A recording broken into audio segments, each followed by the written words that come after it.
In this video, you will learn how to create a manual column in the grid view of your gradebook. While this has not changed at all from the Blackboard gradebook you're used to, there are some new features that we want to point out. So just like before, you're going to hover in between the two columns where you want your new column, and then you're going to click on either the purple line or the plus button, and then you're going to click on Add Item. But here's where you have a new and refreshed look that makes things easier. So at the top, you'll see item name, and then you'll have in the box underneath the generic new item and the date. First, click in this box and use the delete key or the backspace key to delete the generic title and begin adding your title. So for example, I could call this homework 2. Then with the due date, this is entirely up to you, but we do recommend having a due date. Just sometimes it makes it a little bit easier so students know when that item was supposed to be handed in.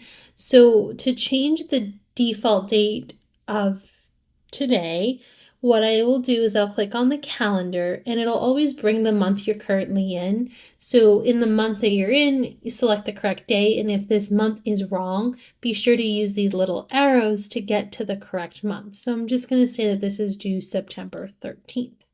Now for the time, click on the clock and you'll use these arrows to make the adjustments as needed. As a tip, if this is an item that's being handed in person, you can either use the time that your class ends or 11:59 p.m. Then be sure to change the point value. So just click in this box here and delete what's there. So you can call this, for example, 15 points. And then very importantly, click where you see select category, and from this list, select what the category is. Please note that this will affect your overall grade, especially if you have a weighted grade. So you just want to ensure it's categorized correctly. So click on homework.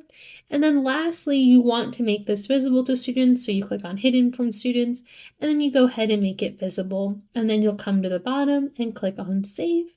And then you'll see your column located here.